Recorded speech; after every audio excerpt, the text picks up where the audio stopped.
రేపు హనుమాన్ జయంతి వైశాఖ బహుళ దశమి రోజున హనుమాన్ జయంతి జరుపుకోవడము చాలా పవిత్రమైంది.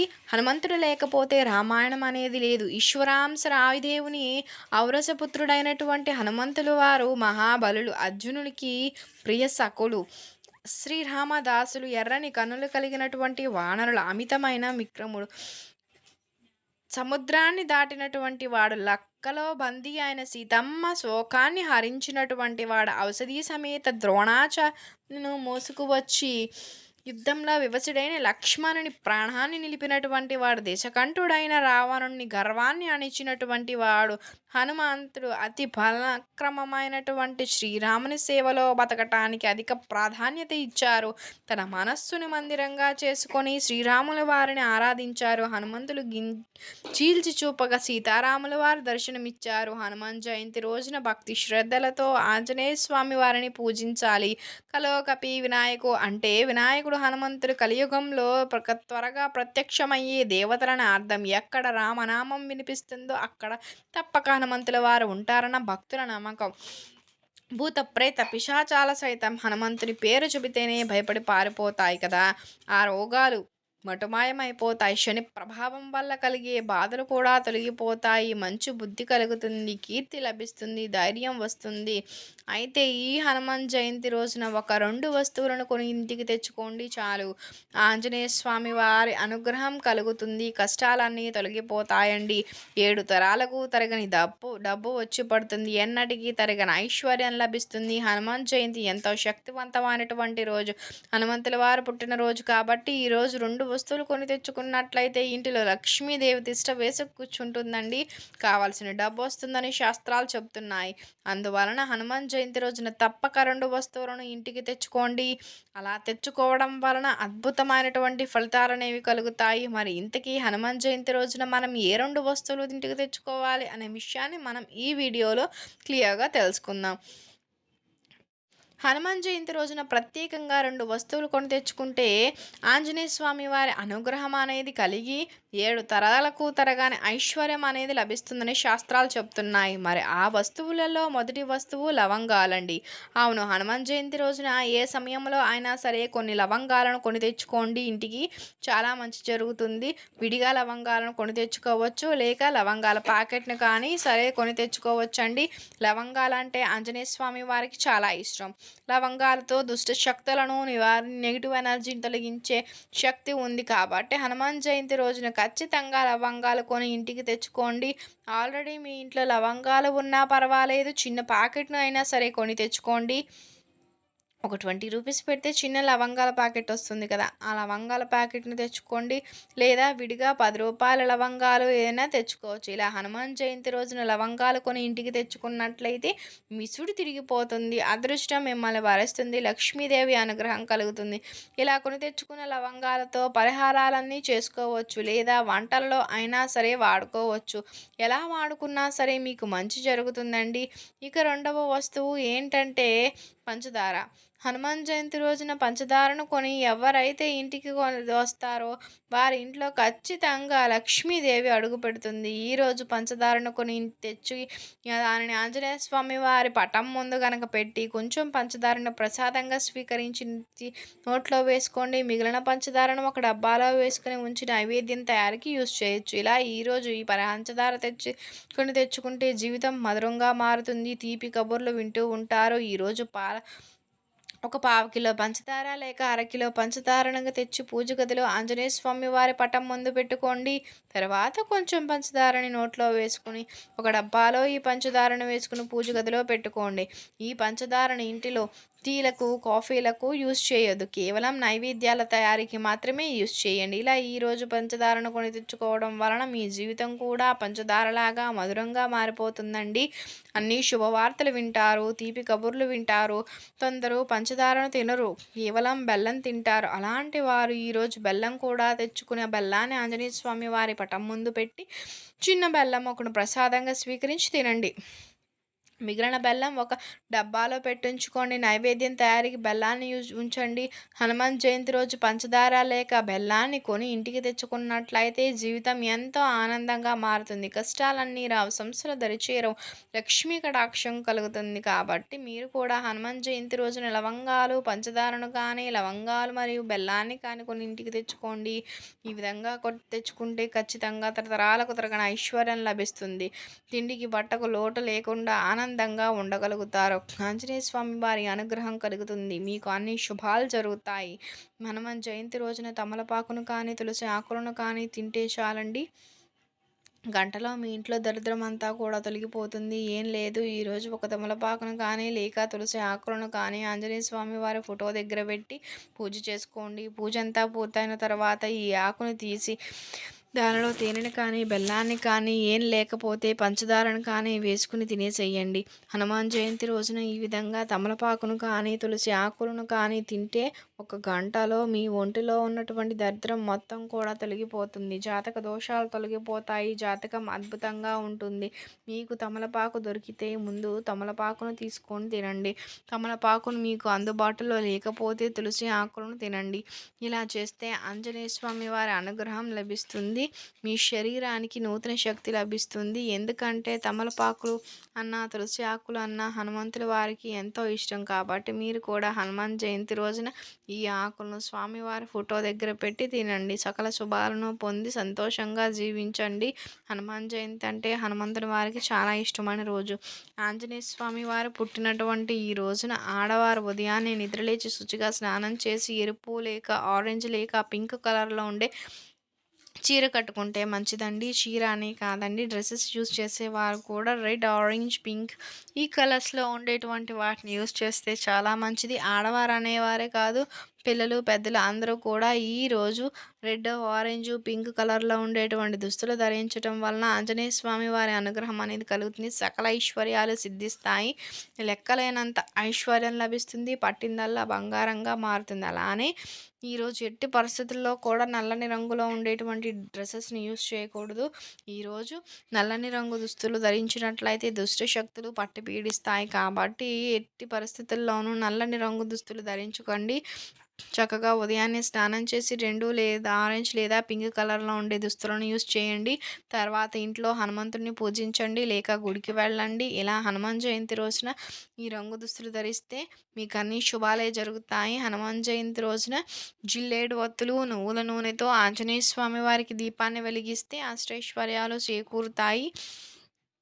హనుమాన్ జయంతి రోజు సాయంత్రం 6 గంటల ప్రాంతంలో హనుమంతుని ఆలయాన్ని దర్శించుకుని ఎర్రని ప్రమిదలను, జిల్లేడు వత్తులు, నువ్వుల నూనెలతో దీపారాధన చేసేటువంటి వారికి ఆయుర్దాయం, సుఖ సంతోషాలు, అష్టైశ్వర్యాలు చేకూరుతాయని పురోహితులు అంటూ ఉంటారు.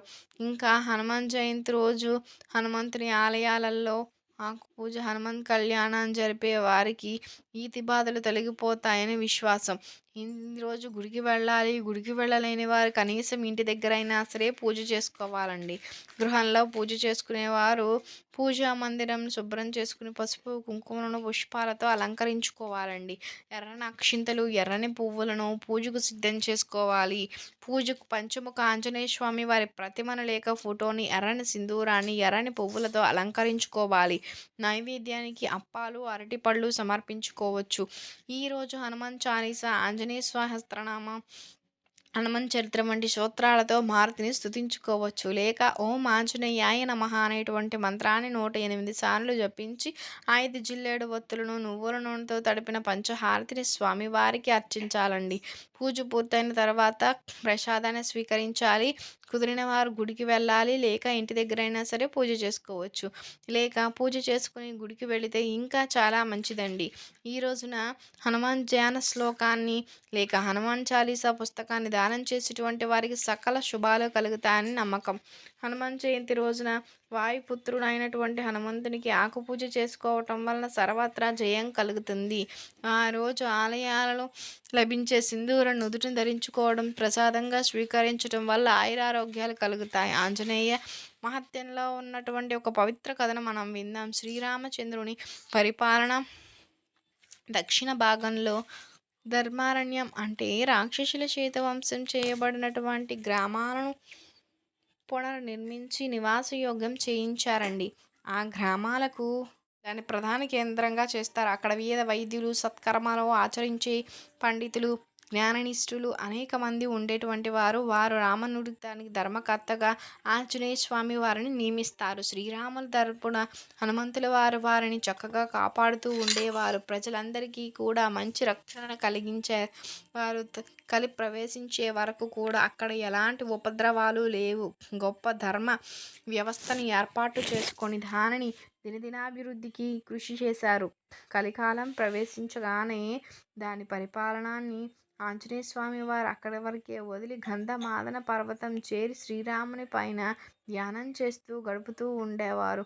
కలియుగంలో కన్యాకుబ్జ అనేటువంటి ఒక పట్టణాన్ని అనంతుడు అనేటువంటి ఒక రాజు పరిపాలిస్తూ ఉండేవాడు. అతనికి మాయ అనేటువంటి భార్య ఉండేది. వారికి రత్న అనే కూతురు ఉండేది. ఆమెను అల్లారు ముద్దుగా పెంచుకుంటూ సర్వ విద్య విశారదను చేసేవాడు. ఆమెకు పెళ్ళిడు వచ్చింది. వర అన్వేషణ చేస్తూ ఉండేవారు వీరు పురోహితులు, ధర్మసకులు. ఆయన రోజు పురాణ శ్రవణం చేస్తూ రాజుకు చాలా సంతోషాన్ని కలిగిస్తూ ఉండేవారు. ఒకరోజు ఆ పురోహితులు రాజుతో మహాత్మా కలి ప్రవేశించింది, కల్మషం అంతటా వ్యాపించింది అని చెబుతారు. రాజు కలికల్మషం అంటే ఏమిటి అని చెప్పి అడుగుతారు. దానికి అర్థం అసత్య ప్రచారం అని చెప్పి, కలికాలంలో అబద్ధాలు చెప్పేవారు, వేదాన్ని దూషించేవారు, హింసను పెంచేవారు, ధర్మాన్ని వదిలేసి అర్ధకామాలను మాత్రమే ఆశ్రయించేవారు ఎక్కువైపోతూ ఉంటారు. విశ్వాసహీనులు, కామపారాయణులు, దైవ చింతన లేనివారు, దాంభికులు, వేషధారణకులు, పాసాంగుతులు, ప్రజా వంచకులు, అసూయ పరులు పెరిగిపోతూ ఉంటారు. వీటి వలన అధర్మాలన్నీ కూడా రాజుకు చక్రమిస్తాయి. నేను ధర్మపరులు కాబట్టి భారాన్ని దేవుని మీద వేయండి, మన చిరంజీవికి మంచి వరునితో వివాహం అవుతుంది అని చెప్పేవారు. కొంతకాలానికి బ్రహ్మ వర్తమానాన్ని పాలించే కుంభినీపాలుడు అనేటువంటి రాజుకు రత్న కంకణం ఇచ్చి చేస్తారు. కుంభినీపాలుడు భార్యతో కలిసి ధర్మారణ్యానికి వెళ్ళి అక్కడ తన రాజ్యాన్ని స్థాపిస్తారు. కుంభినీ పాలకులు తనంగా వేద మార్గానికి దూరమై జైన మతాన్ని చేస్తారు. అప్పటిదాకా బ్రాహ్మణులు వేద విద్యా వ్యాప్తికి, సత్కర్మాచరణకు, యజ్ఞ యాగాదులకు, అగ్రహాలన్నిటికీ కూడా లాగేసుకుంటాడు. అక్కడ అధికారులుగా నియమిస్తారు. వారు యజ్ఞ యాగాదులు చేసేటువంటి వారిని హింసించి శిక్షించేవారు.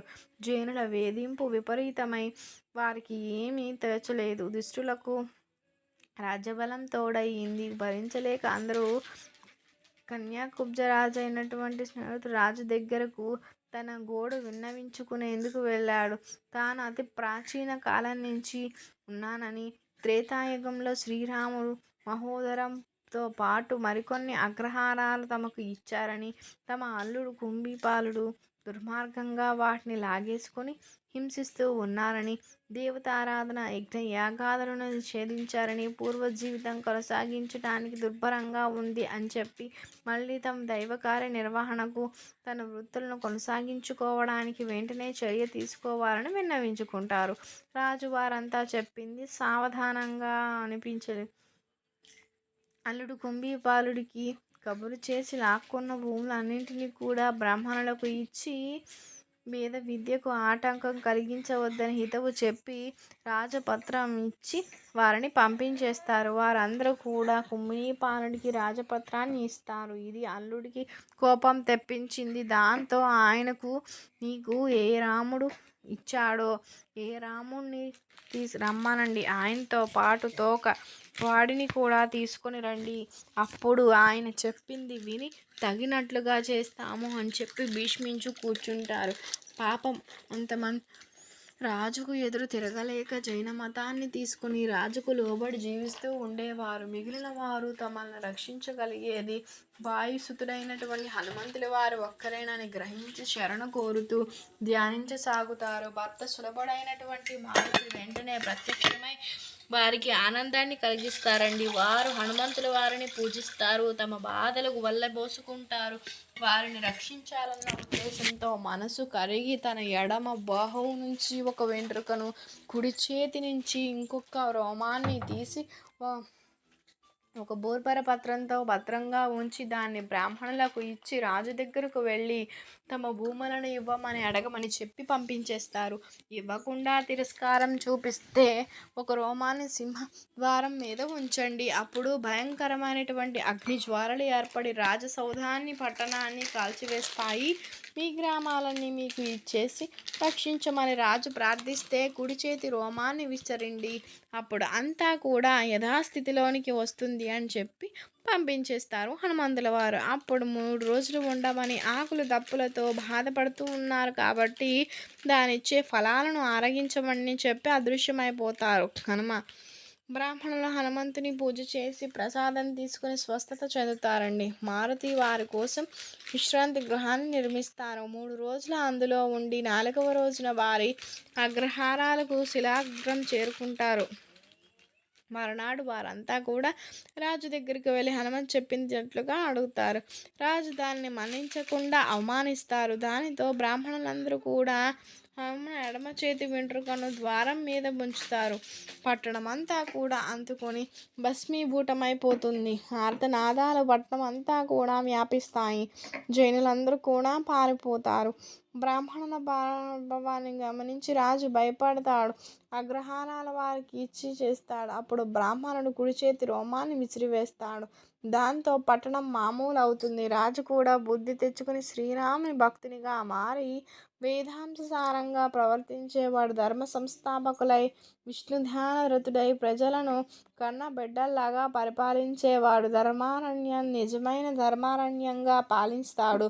త్రిమూర్తాత్మక స్వరూపుడైనటువంటి హనుమంతుని అందరూ కూడా భక్తి శ్రద్ధలు పూజిస్తూ సుఖాలను పొందుతూ చివరకు కైవల్యం చేస్తారు. మీకు కనుక ఈ వీడియో నచ్చినట్లయితే లైక్ చేయండి, షేర్ చేయండి, సబ్స్క్రైబ్ చేయడం మర్చిపోకుండా. కొత్తగా వాచ్ చేస్తున్నట్లయితే థ్యాంక్ యూ ఫర్ వాచింగ్.